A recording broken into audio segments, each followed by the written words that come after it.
Hey, morning, Kevin. How are you? Morning, Mike. Yeah, very good, thanks. How are you? Yeah, good, good. We're on holiday soon, so yeah, looking forward to a few days off, which would be nice. Yeah, definitely. So this week, we're going to talk about how to improve your conversion rate on RFPs. It seems to be very topical at the moment. I'm getting an awful lot of people asking me about more RFPs are coming in, how do they respond? People being ghosted, so they respond to these RFPs and then no one replies. They don't get through to being the winner, and the feedback they get is, "Oh, you weren't quite innovative enough," and it's like, well, what does that mean? So yeah, I just thought it was a very topical topic to talk about. So the kind of things that I thought we could talk about are qualification, so how important RFP qualification is, answering the exam question.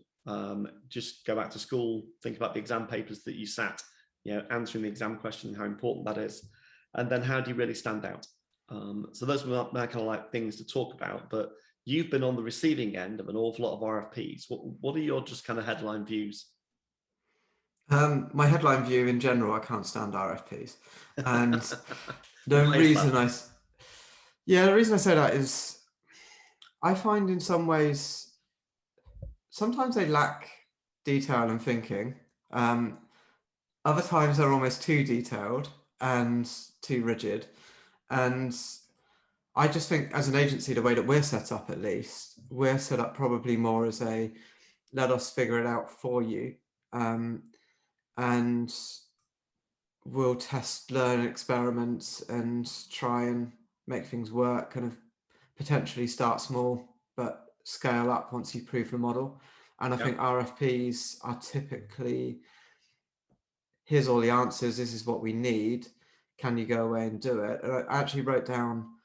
I've only got two notes ahead of this podcast, but one is the pro is from an RFP.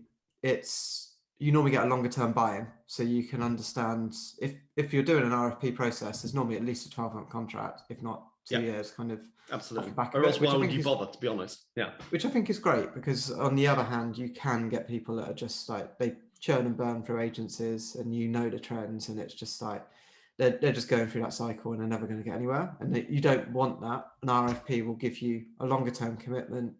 Um, Hopefully, it's against business objectives, although not always the case. Yeah. But yeah, I think that's a positive. I think the cons is it can be a heavy use of time from the agency side for something that you've got an outside chance of winning. So Yeah.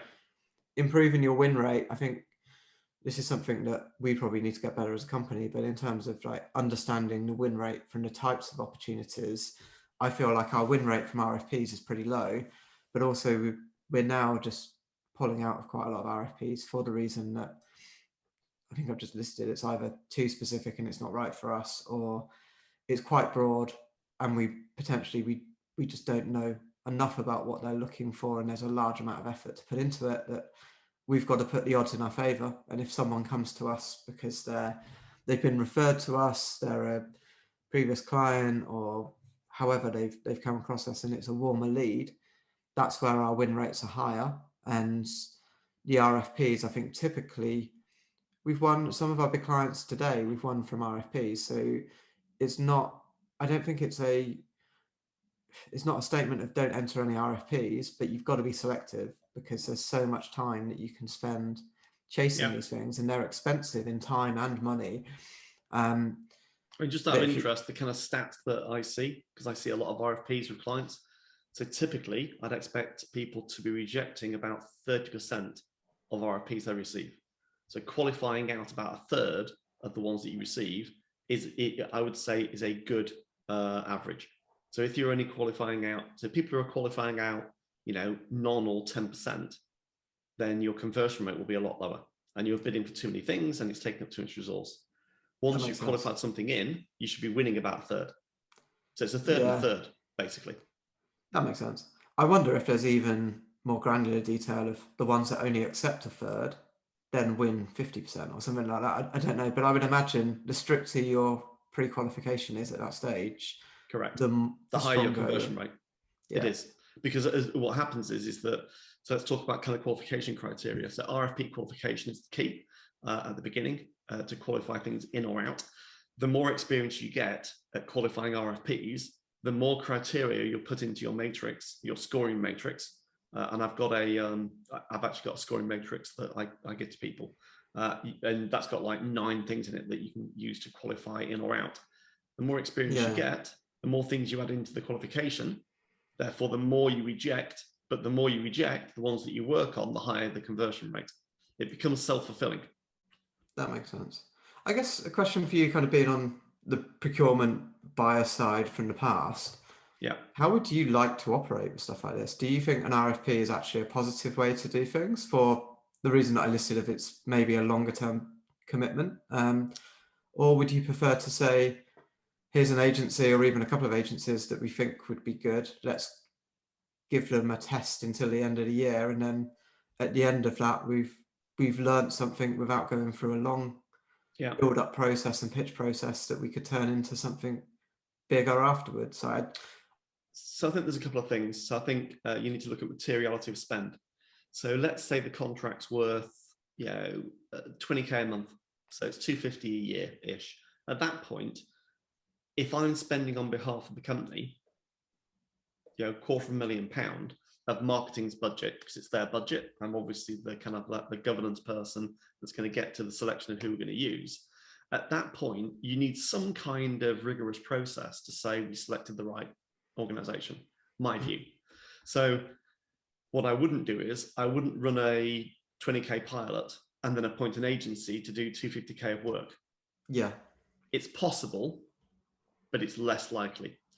What I'm more likely to do, so I'd like to get a bit of competition into the process.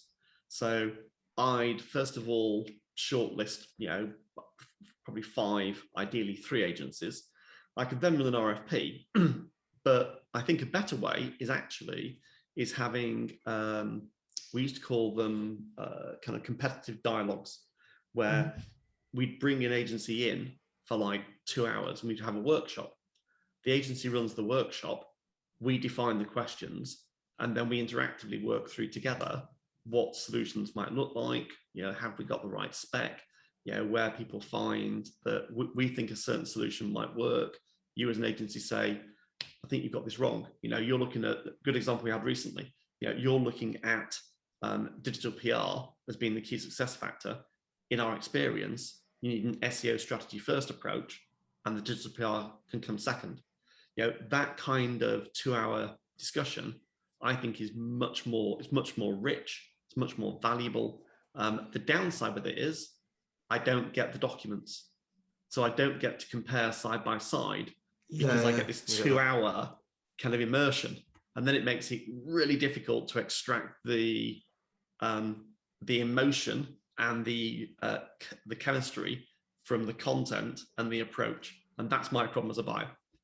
I completely get that, because I think purely from the agency side, we've had a pitch before that we haven't done this much, but when we do, I think it's worked quite well. But we've broken out of that kind of, you tell us what you want, we'll present it back to you, and it's kind of just this one-way brief followed by a one-way pitch. And yes, you get questions in there, but one thing we did is it's more collaborative, and actually this was digital PR. We said, let's understand what you're looking for, what are the goals and objectives, and then we went away, did our research. But rather than pitching to them, we sat around the whiteboard, we said, here's our initial research, these are the types of things we're thinking.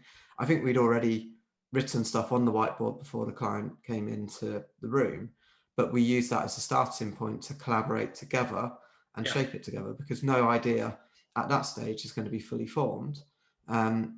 You need to then understand from both sides how it works. And I feel like that formal process of death by PowerPoint is just not the best way to get that across. Whereas actually, if you're working together and bouncing ideas around, in the same way with consultancy, sometimes you can save yourself 10 days worth of auditing by having a chat with someone and just saying, well, what did you do on the 24th of March? Exactly. Because that changed quite a lot. And then it will open up conversations around, oh, well, actually, we relaunched our website that day. And like all of these things that, if you don't have that communication and dialogue with a client, you end up sometimes going down a rabbit hole that's unnecessary, and you can fast track it.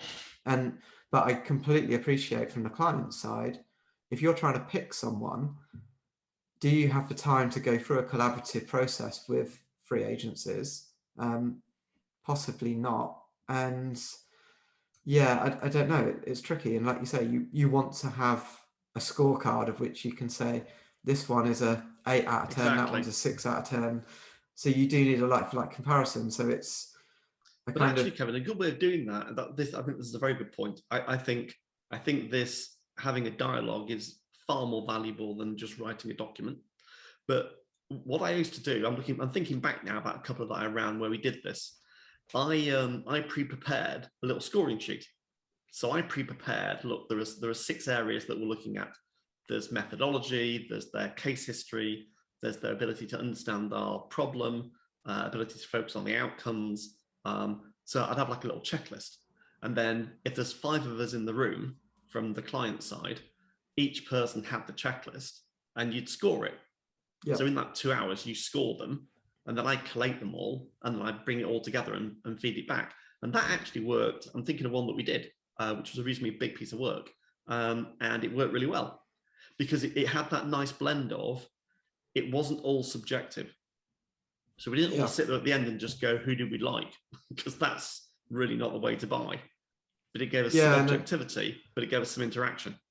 That's right. And I've definitely heard people say before, you should either pitch first because you like raise the bar, or pitch last because you're the last one that you remember. But if you're the one in the middle, sometimes you just don't remember that. And I think if it is subjective, then that's probably even more important. Whereas actually, if you've got a scorecard, that shouldn't make a difference whether you're first, second, third, fourth, however. It shouldn't. But yeah, no, I think it's just. I mean, my preference, by the way, so people are thinking, well, should I go first, second, or third if I get a choice? Ideally, I think you should go first because you plant the seeds in the client's mind of the really difficult questions that need to be resolved, which makes it more difficult for number 2 and 3 if they can't answer the questions. So you also set the bar early. Also, if you're agency 3 that comes in and tells the same problems that agencies 1 and 2 have, it's really dull. Whereas actually, if you're the first one that says it, it's kind of like, oh, we didn't know that. That's interesting. So exactly. I completely agree. I think that's probably a fair point. But yeah, I don't know what. So go on. I was just going to ask what other tips you had, but I think you're going into it, so it's fine. So if you are forced down the route of it's an RFP, let's assume you qualified it really well. So you should now stand, greater than 30% probability of winning. Ideally, hopefully, as you say, 50%. Some of the things to make sure that you increase your likelihood of winning are evidencing your answer. Really important that when you answer the exam question accurately, so make sure you do answer the exam question accurately. Once you've answered it, you've then got to evidence it, because there's no point in telling me what the answer is if I say, well, yeah, you're just good at answering questions. Show me the evidence. Show me where you've done this before. Yeah. And that plays to an inch wide and a mile deep. The people that win on RFPs are where the RFP specification is normally quite tight. It's in a specific domain area, which requires lots of expertise. And the evidence that people give to their answers is so deep that it's like they've done this, 20 times before for different clients in our sector. They've got evidence of the outcomes. They've got case studies. It becomes so compelling that it becomes really hard to beat that supplier. Yeah, it definitely does. And I think it's, again, that comes into the pre-qualification. Do you have the capability? I can think of an example, even quite recently, where we've entered an RFP process where, if I'm honest, we probably shouldn't have gone for it. And I think that that's due to it's close to what we do, but the way the questions were asked didn't specifically fit our strengths. But equally, there's another one that on the other side, we pulled out of that I think is a great fit for us, but we pulled out because it was a public RFP, or fairly public RFP, that we felt we would be in a very long list of agency suppliers. We didn't know anyone at that brand. And although we had the capability and we thought we could do it, because we're involved in such a broad conversation, it just, we typically get quite a lot of just inbound leads that we deal with. We scored it out because it didn't feel like this is a good use of our time, given that it's a bit of a long shot. So again, I think that That's pre-qualification is great. really important. I think that and there's one thing that you mentioned of the qualification criteria that you've got in your head and that you've got written down. One of the critical ones is we definitely have the expertise. However, we have no access to anyone inside this client that we know. Yeah. If you don't have a relationship with someone in that client that can give you some coaching and advice within the right department. So if it's a marketing RFP, within marketing, you need someone to talk to. If you don't have that access at a reasonably senior level, your chances of winning are so low. They're low. Yeah. I've seen some agencies before, they've built a checklist of these are the typical RFP questions, here are our answers. And they put quite a lot of details into it. And they've responded with, we don't reply to RFPs, however, this is our typical response. If you'd like to have a conversation in the future about something more specifically and kind of like less of a formal process, we're open to it. But even then, I think because they're in that RFP mindset, it's like, well, you didn't really answer our question. So as much as there's some effort in there as a blanket approach, I can't say it's all that particularly successful. So I'm not sure I would advise that. But I think just having a stance on what you do, because I think the problem a lot of agencies face, and again, I'm not saying this from the experience of we've cracked it, it's more that evolution as you go along, is you have to start to specialize, niche, and understand what's going to drive your growth and what isn't. And the more that we say no a lot more than we say yes to leads that come through. And I think we could probably get even more granular with the ones moving forward, because as you start to win bigger clients, you need less of them in order to grow significantly. So saying no to the wrong opportunities and then putting kind of all of your effort behind the ones where your win rate's never going to be 100%, but getting it as close to as likely to win as possible, and then putting everything behind it, because it's a lot of effort. That's an example of kind of agency maturity as well, Kevin, is that because you're now a very mature agency in terms of experience and the team that you've got around you, more and more you focus on, this is our specialism. There's plenty. I mean, the world's plenty big enough for Resignal for us to specialize in what we do and become a big business. And that's for me as a buyer, having absolute clarity on your expertise and an overwhelming set of case studies and evidence that proves your expertise in that domain area. One thing you can do, I think, that is critical, absolutely critical. One thing you can do if you get an RFP whereby you qualify it out, but you think the client's asking the wrong question, or the specification maybe shows that the buyer's not been through this journey before, is you can talk to procurement if they'll accept the call and say, look, we're not going to bid for this. However, we've got some insights based upon solving these kinds of problems before that might make you rethink the way you're doing the RFP. Because remember, the RFP, if you're a private company, as opposed to public sector or third sector company, I do have the ability to stop the process. If I think I've got the kind of exam question wrong, or the scope wrong, or the spec wrong, if someone tells me that right at the beginning of the process, I can then go, actually, we're going to stop this process because we're going to buy the wrong thing. We're going to listen to Kevin about his insights, and that may make us rethink what we're going to do. Mm-hmm. I have done that in the past, because for me, I would be really dumb if someone told me, we think you're going to buy the wrong thing, and I say, well, I know better, and I'm just going to buy what I think is right. That would be a really stupid thing to do. Yeah, that makes sense. And you'd like to think someone would be, as long as it's evidenced and you can show this is why, people would listen to that, because you're right, you don't want to go down the wrong route. We had an experience a few years back where the client went through a large RFP process of which we were not invited to. They chose an agency of which they were very disappointed with. Within a month to 2 months, they kind of knew it wasn't going to work. And I think they ended up committed to a contract that eventually, once the first break clause came into place, they activated.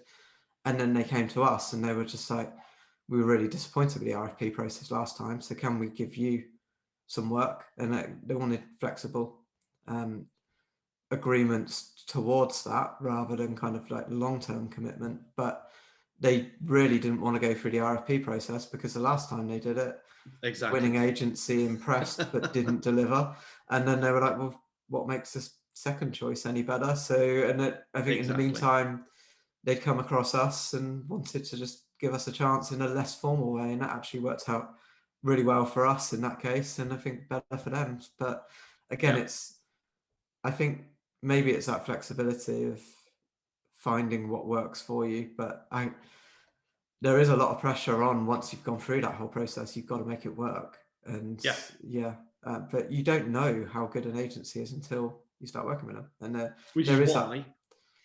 I mean, that's why in the process, you said before, if you've not got a relationship with that brand, then your chances of winning are so low. It's because one of my risk factors, so obviously what I'm looking at is risk when I'm buying. One of the massive risk factors is we've sent an RFP out, 5 people came back to us, 5 organizations, we downsourced to 3, we negotiated with 2 and we selected 1. The one we selected, we've never worked with before in our lives. We've also got no one in our network who's worked with them before either, but they sound really good. I mean, how mad does it sound? We're going to give someone £250,000 a year and we don't know them. We've just seen what they can do in terms of pitching. It doesn't make any sense. Especially when it's quite common that you do get the bait and switch of here's the A team selling, and then they'll come back for the renewal 12 months later. But in between, there's this mystery team that you don't know who they are. So exactly. Yeah, I think that can be tricky.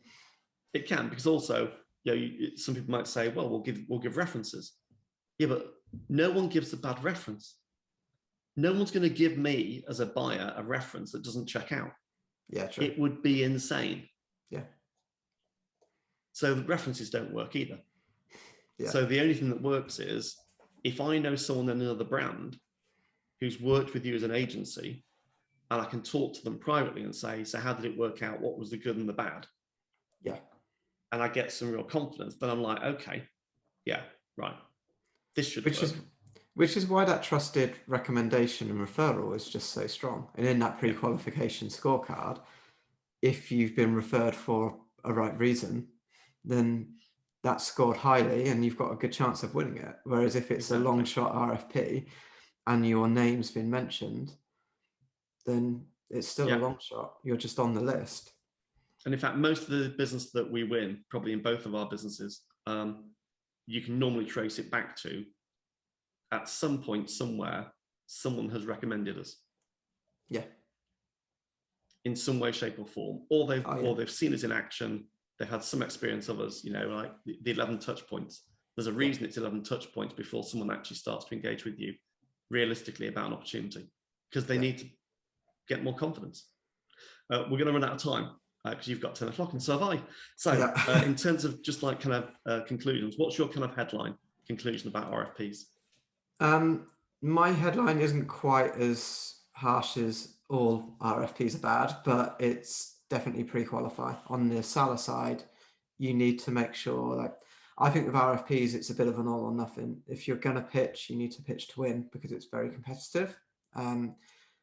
But if you don't think you've got a strong chance of winning, put your effort somewhere else, and don't be scared to put that effort into existing clients and growing those relationships. I think it's easy to forget that often you can grow and upsell and win new business with a new client much easier than you can pitching for another opportunity. So think about where you put your best talent, teams and ideas, and serving your existing clients can sometimes be a lot more lucrative than trying to chase every new business opportunity and RFP that's out there.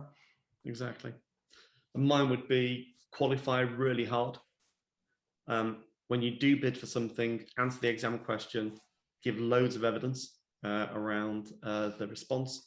And thirdly, find someone independent to review what you're writing. Get someone to mark your homework before you submit it. Mm-hmm. And your conversion rates will absolutely go up categorically. Yeah, that makes sense. Kevin, it's been great as always. It's always a bit of a voyage of discovery as we go through the call, but with some prompts. But yeah, I think it's been fantastic. Thank you. Brilliant. Okay, thanks, All right, Mike. talk to you soon. Cheers.